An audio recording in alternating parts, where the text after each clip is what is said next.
So let's go over this stuff one more time. Let's restart here.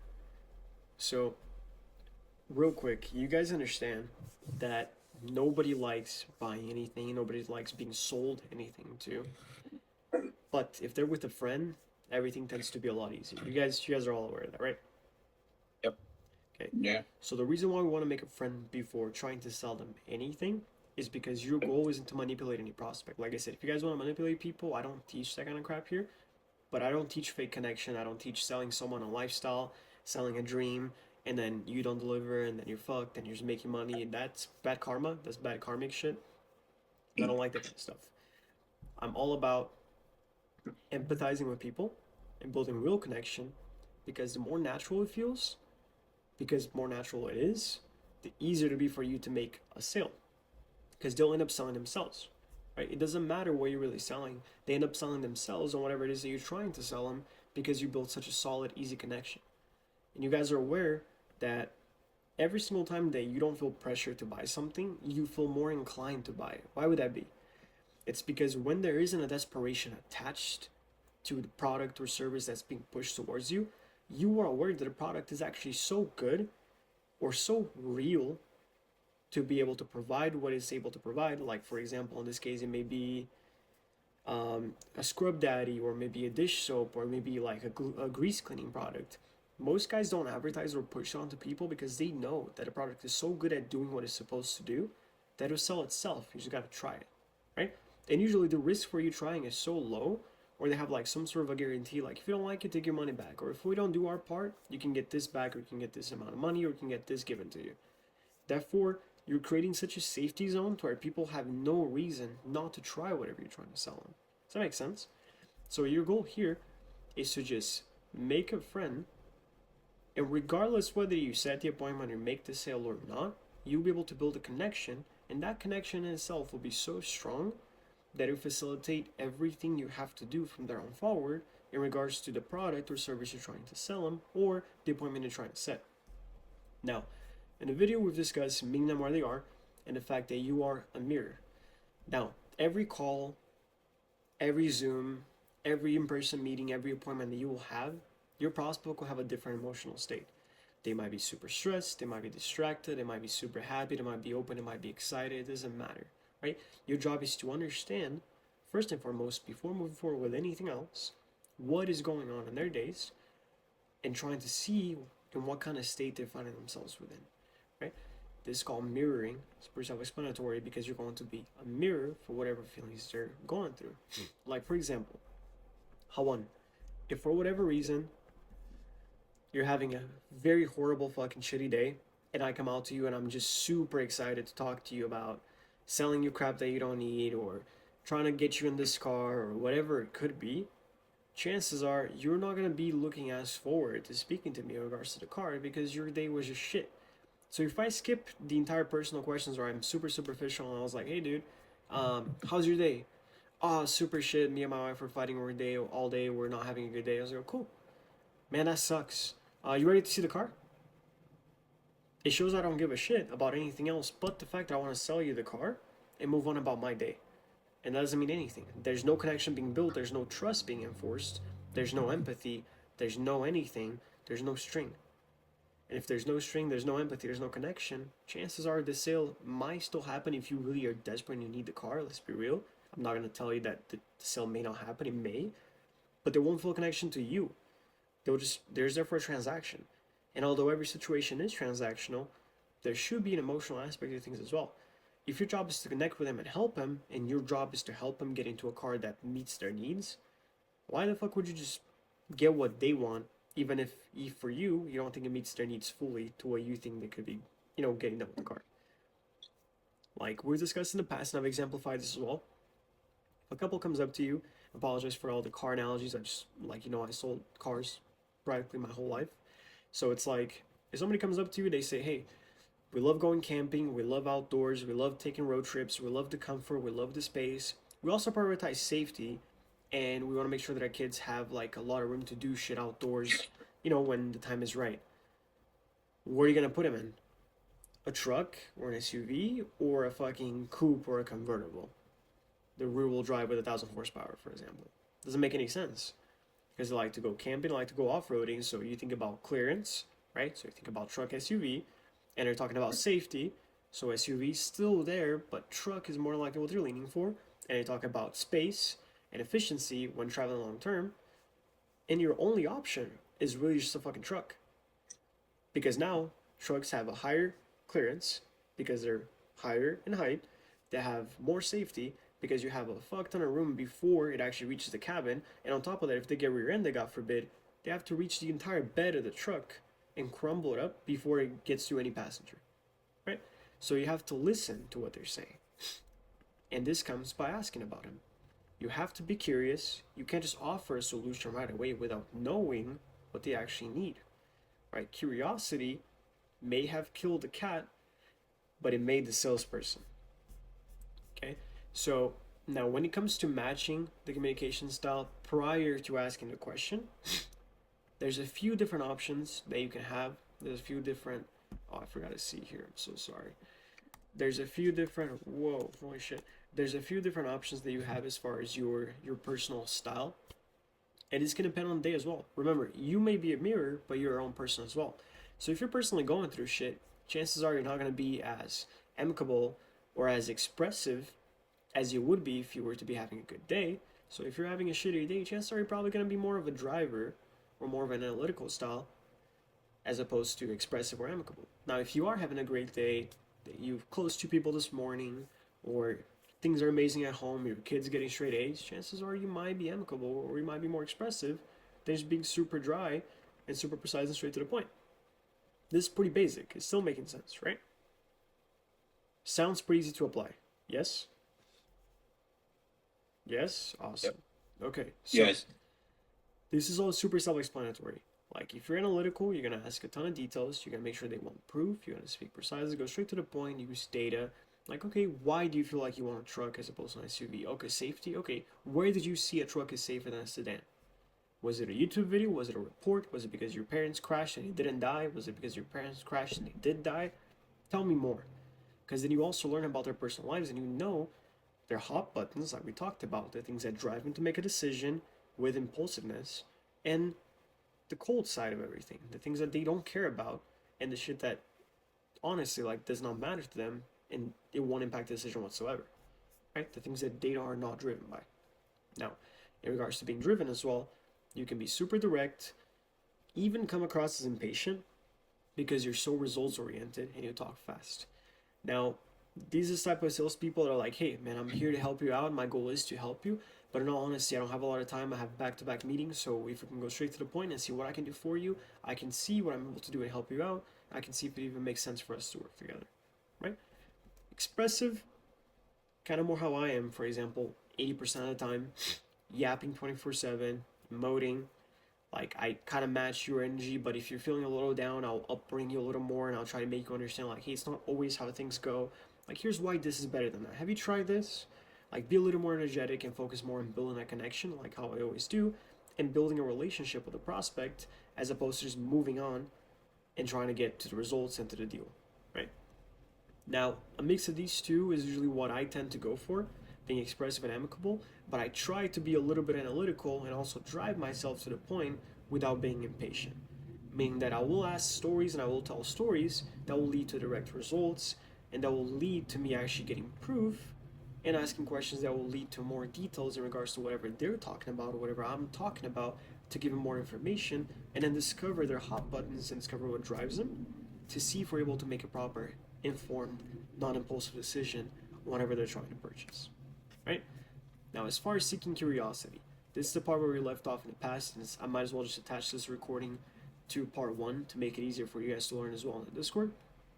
But you have to understand, a lot of setters specifically when they're first starting out, they fuck everything up because they get so nervous just trying to talk about the service they're offering, the coach they're working for, the guru that's going to be working with them now, or the product they're selling because it's so amazing. And they forget that the most important part of any part of sales process is understanding who you have in front of you and what drives them, right? The A in make is more of a discipline as opposed to just, being curious just on its own. Because if you were disciplined in actually asking them questions about what drives them, what they do, who they are, why they're there. Oh, you're from SoCal? Why is that? Were you born and raised there? Oh no, dude, I'm actually from Mexico, or I'm actually from Brazil, or I'm actually from Norway. Like now you can ask questions about their entire ancestry and what drove them to get to the place that they are now. And now you're building so much fucking rapport by one simple question that branched out in multiple different directions because you decided to be curious in a positive way, just wanting to empathize with the prospect. Right? Still making sense so far? Yep. Awesome. So Yep. there's this famous quote by Stephen Covey, and it literally says, "Seek first to understand, then to be understood." So, in short, if you seek to understand them, you ask more questions, you are truly genuinely curious about who they are, how you can help the person that they are become the person they are likely to become with your help, your product, your service, you'll have far better results than if you're just trying to get to the fucking point and move on and tell them why you're so amazing, why there's no better, why they should just buy your shit and move on. This is like statistically proven. Not just with high ticket sales, any sort of sales. Real estate, fucking cars, door to door with best and solar, like all sorts of crap. You will see this everywhere. If somebody knocks on your door and they're telling you about Jesus Christ, but they're so passionate about Jesus Christ and they don't want to like tell you about Jesus Christ, they want to know why you don't believe in Jesus Christ so they can tell you why they do, chances are you're going to hear that a lot more than if somebody's just plastering you as to why they are the best believers to ever exist and why you need to believe in Jesus Christ and why you're not good enough for doing so. Yes or no? Sure, we've all had someone knocking on our doors, either was a Jehovah's Witness or a Mormon or a Mormon missionary or whatever at one point, trying to tell us about God, right? Did any of us ever open a door? Any of you guys' parents ever did? I opened the door Uh, for them. Yeah, I was gonna say the same thing. You opened the door? Did you guys get Yeah, a chance to talk to them? How did just it go? opened the door and then got stuck in a 20-minute conversation. But then I always found myself like, how do I direct them to make them go somewhere else without sounding like an asshole, you know? Fuck. So I just kind of just took the 20-minute conversation, and then most of the times they gave a little pamphlet, and then all right, have a good day, and then they went on their day. I feel you, man. Why is it that you were so bored that you just wanted to get him out of there? Well, I mean, I was like 11 or 12, you know what I mean? So I was just a kid. I'm kind of like, Man, what is going on? I'm sure nowadays, if they were to come now, I'd be more like a conversation starter and pick their brains out, you know? Absolutely, yeah. Curiosity is key. What about you, Spence? How old were you when you opened the door?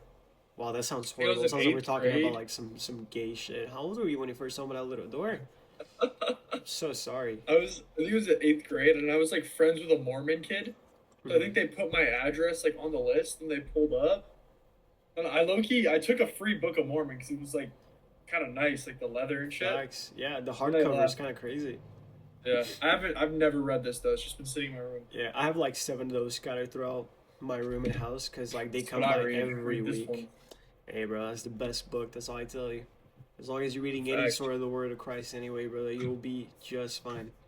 But awesome. So, moving back on to our main topic here. Why is it that you want to ask questions to someone before you sell them? You may be asking yourself, like, is it really necessary? Is he just fucking yapping? Like, can I just actually go and like skip this step? Chances are you could. But at the end of the day, remember, your goal here isn't to sell them anything. Your goal is just build a relationship to see if it even makes sense for them to be sold or whenever you're trying to sell them. Because understandably, if it doesn't even make sense, they're going to want a return, a refund, a chargeback, and you're gonna have problems. Like nobody wants that crap. No, in all honesty. So if you can sell to the people that actually want to buy from you, you avoid getting chargebacks, refunds, you know, inconsistent with the bank, issues, bad karma. Like it literally helps you just stay on your path towards making the money in a proper, legitimate way to where there's no repercussions afterwards, right? And on top of that, they feel super valued because they feel like you actually cared. Because guess what? You do. They are people after all. They're not just a target to get their money into your wallet. And they actually review shit that you need, as well as you end up revealing stuff that you need as well to them. And you can see how it can all make sense for you two to combine forces in a sense and be like, well, you have money, resources, connections. I have time, knowledge, and the actual software you need to get to the resources you need to. So we're gonna combine forces. You're gonna pay me for my time. We're gonna make it all happen, achieve your goals as well as mine by getting paid, doing this, doing this, doing this, and you're gonna get your goals by getting this software implemented into your company and getting this result, that result, and in return, save you money, for example. Right? But on top of that, they become more open as people, and they actually trust you. Like they actually trust you. And on top of that, if they trust you, this is the most important part. It does not matter what you were selling them in the future. If you build a proper relationship with any sort of prospect and you build enough trust on the original setting stage, you can hit them up a year later on a completely different venture and they will buy from you regardless. I remember when I was selling cars, I switched over and bounced around to 4 dealerships within the first like year and a half. And I was selling an Audi, Volkswagen, and I sold a brand new RSQ8 to this older couple, and they were from Sweden. And they liked the experience from buying a car with me so much that I actually kept their personal numbers. And when I switched dealerships, I reached out about a year later and I was like, hey guys, just checking in. It's been about a year with the car. Is everything going okay? I may not work there anymore, but I still have my connects as service and as sales. Is there anything that I can do for you guys? Is the car being good? Are you guys okay? Ended up getting like an hour-long phone call. They traded in that car at the dealership that I was working at, ended up buying a whole new car cash, and they bought a warranty with the car, so I got paid big fucking time just because I was there and I helped them and they loved the experience the first time. They're like, we'd love to come down to you. Like, they were like an hour away at this point. They drove down, cleaned the car beforehand because they thought we were going to get more value out of it, which they did. I gave them an extra like $1,000, and it was awesome for all of us. They were in need of a different car. Their goals had changed. Their life had spun in a different direction, and they wanted to downsize, get into a smaller car. So I got them into a brand new Beamer, and they traded their big ass Sierra truck. Win-win for everybody, right? So we got fast moving inventory, and I got a car they actually can use. Now, obviously, you guys have heard me go through these questions and like say these things in the school community, in the audios that I upload, and live calls with you guys, as well as live calls when I live dial with a couple of you in the past. This is one of the sentences that I actually ask super often. Like, hey, before I tell you anything about what we do, I just kind of just want to understand your world a little bit better. Like, what does the current situation look like right now? And we're using pacing, we're using tonality, we're using 60-30-10 rules, and we're slowing down and diminishing our voice and volume by just a little bit when we ask him that final question, like, what does your current situation look like right now? If you don't mind me asking, is what I usually add right after. And I usually say, like, hey man, I've done some research on, does it have to be your background, on your field, on your work, on your company? I'd love to hear from you. Like, what's been the biggest struggle for you guys in the past year? Like, for example, Spence with, what was his name? Evan at the company. When we first hopped on a call, we discussed and we went through over all these questions. And we figure out that they're paying their receptionists a lot of money, right? They're still technically losing money because the receptionists aren't really doing jack shit, right? And on top of that, we are aware that they actually have the funds and they make the money enough to be able to afford what we're trying to offer them at that point. But this is what started it all. This is a domino question, is what I'll call them. It's like, before I tell you anything, before I go any further, I kind of just want to understand where you are right now. What does your current situation look like? What are you guys up to? What do you do? What is your revenue? Regardless of what you're speaking about, this question will change in regards to whatever their field they're in. Like, what does your current revenue numbers look like, if you don't mind me asking? What do your current supply number? What does your current intake number look like? What is your current churn rate for clients? And you can adjust this question, adapt according to whatever field or whatever service or product you're trying to sell or provide to these guys. Okay? So, letter K, 3 out of 4. We're almost there, promise. This is what's going to put you in a more of an advantageous position, because nothing's going to make you sound more respectful and actually ready than being ready and being prepared. Right? When you're talking about something specific about someone's irrigation company, someone's plumbing company, someone's situation with their revenue, their income, the chargebacks, whatever it may be, and you are super specific in regards to their current actual ongoing situation as opposed to some generic shit, they're going to respect the fact that you've done a research or that you asked the right questions leading up to that point. Like, for example, if you're speaking to a CEO, someone that's you have info publicly available, or they have a form submission, ask or research their role and what they've been up to. Right? Ask about their company, their industry, the role, what they've been doing, specific questions, specific challenges, mutual connections, shit you might be able to have in common. Like, the kids play soccer, you play soccer, your kids play soccer, your grandkids play soccer too. That's a key point. It's a relatability factor you can talk about there for 5-10 minutes extra Boom. Now I build an extra connection, and chances are they'll trust you more for whatever reason, just how the brain works, because they'll attach you as the guy whose grandkids also play soccer, and they might have ever played soccer with their kids fucking 5 years ago. You know? So use this is gonna be kind of like silly, but buzzwords is what they're called. For example, if I'm speaking to somebody in the plumbing industry and I use the words piping and drainage and ranching and irrigation and all sorts of buzzwords related to their field, chances are they'll think that I'm more knowledgeable in the field than I really am. Just because I know key buzzwords that are directly related to the field they are in.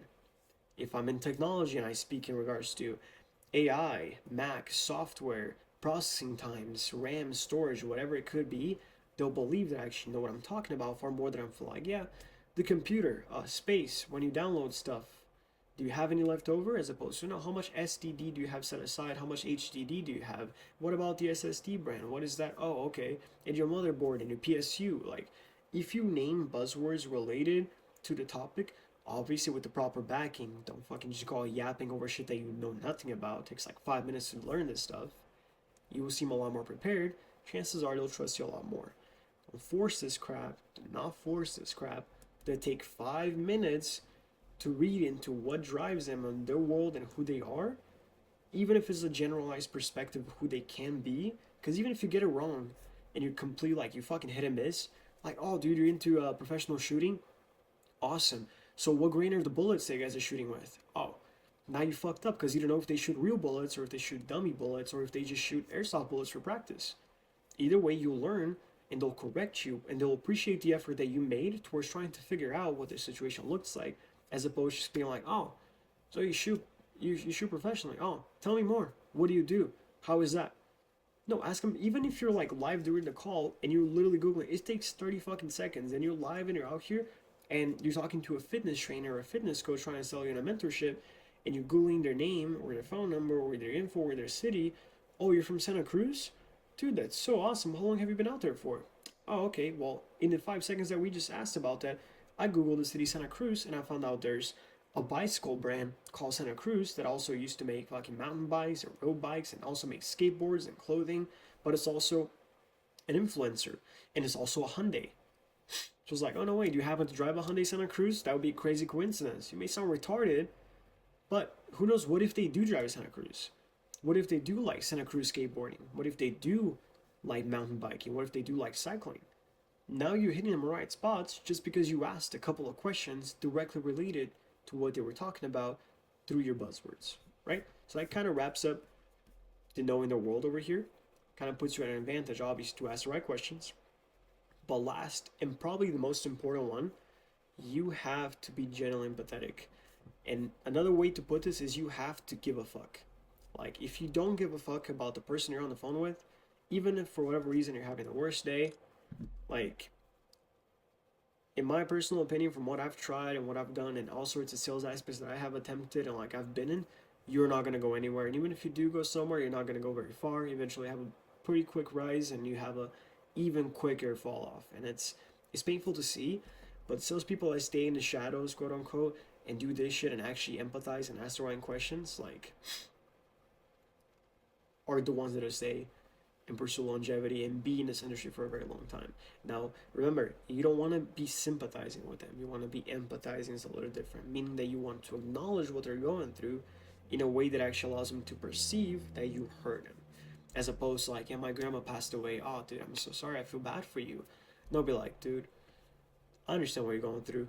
My condolences, my deepest condolences. My grandma actually passed away herself about 3 years back. It was a rough time for all of us. She was on my mom's side, so as you can tell, it probably impacted all of us pretty heavily. As opposed to, man, that sucks. I'm really sorry. Just hope you're okay.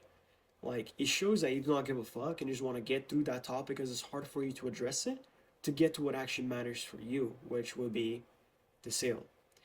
But if you actually care and you actually truly decide that in every call you're going to give a fuck about who's on the other side of that phone, the results are going to skyrocket. It's going to be a lot simpler, right? Now, for example, you don't want to immediately be the fix to whatever problem they're going through. Like, if they are going through grief, they are going through loss, they're going through financial loss, a divorce, whatever it be, you don't want to immediately just tell them like, hey, this is exactly what you can do. This is exactly what I've done, because they don't feel heard.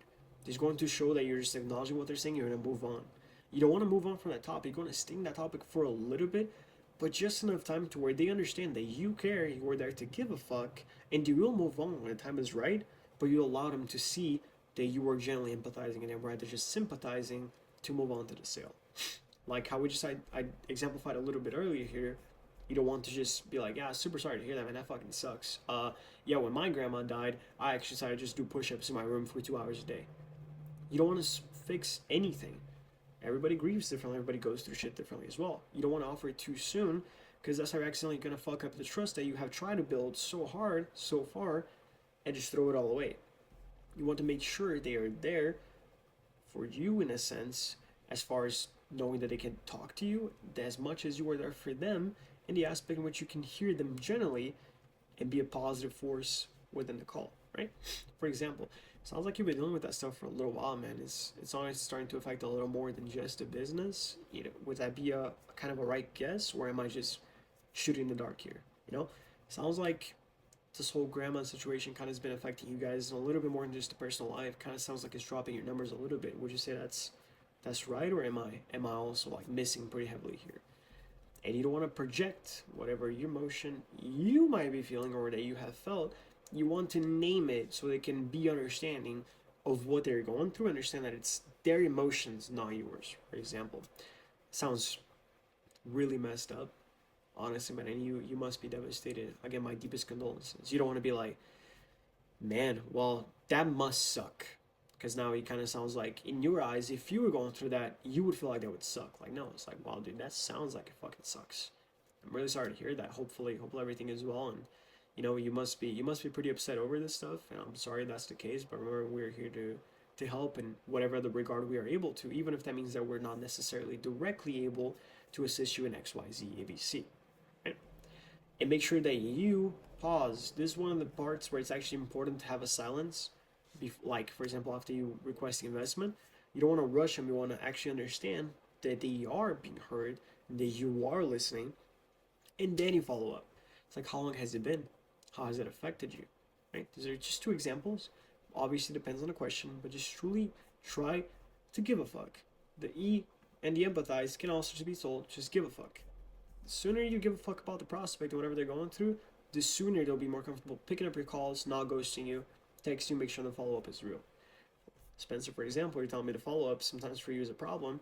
It may be because due to the fact that you're not probably building enough trust with the prospect to where they can actually feel comfortable texting you back or calling you back or following through with whatever they might need to get to the service you're trying to sell them, right? Now, obviously, you don't want to say this crap. Whoa, you don't want to say this kind of crap. The whole TikTok, Instagram sales. Totally get that. Totally get that. Like, it sounds retarded, or you don't want to minimize what they're going through. Oh, no way. Oh, it's your business been losing 50K a month. Oh, that's not so bad. When they're in financial ruins and they're about to fucking take their own lives over, you don't want to say that kind of crap. And you don't want to rush. You don't want to be performative either. Like, you don't want to say, "Wow, man, oh that sucks." Wow. You don't want to sound like it's fake. You want to make it aware that you're being genuine and that you're truly empathizing. But here's one example. For example,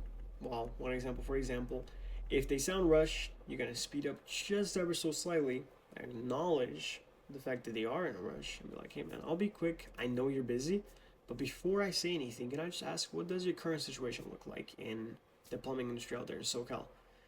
And then you're going to follow through with the following letter, right?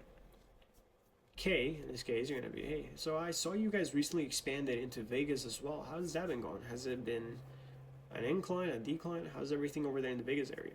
You'll probably say, hey, man, not so bad. We've been not so good. We've been struggling. That's why we're reaching out. And then, boom, last letter. Again, sounds like it's been pretty upsetting, to be honest, especially when you're trying to expand into different locations, actually going into a nationwide kind of perspective. How long have you guys been trying to fix this for? Like, how long has it been the case? Now, you use the complete framework in like the equivalent to 4 different sentences, if that, and you build a connection and you made a friend. This is kind of all that I wanted to go over. Just give you guys this doc, go over it in full in a sense. Make sure you guys are able to actually perceive it all in a way that can make sense for you guys, as opposed to just hearing me yap on the screen. That way you guys can actually ask questions. So with that in mind, any questions before I let you guys go? Before I schedule a further meeting? Anything else that you feel like could have made more sense, or I could have gone over in a little bit of a deeper way? Anything I can clear up? For me, I think I really like the point where you're saying about making the friend and making a genuine connection, because I see it all the time when I'm with my ride sharers, and keep in mind I see these people once in my lifetime. I'm never gonna see them again. But I've been implementing what I've been learning on Discord, and it really makes a key difference just making a friend, and it's really like an eye opener when I'm seeing it face to face as opposed to a phone call and just hearing it. Because I like face to face interactions, but I like the way that you went into depth in that, because it's very simple. I just didn't like couldn't put it into like it goes like this A through Z running down. It's just choppy on my end. But this cleared everything up for me in a brighter way moving forward. I'm glad, dude. I'm excited for you to get on these calls as well and like free up your calendar a little more and be able to get more comfortable and learn a little more. And obviously, as time progresses and as time goes on, I'm sure you'll be able to understand and like make a lot more sense out of this stuff as well. Spence,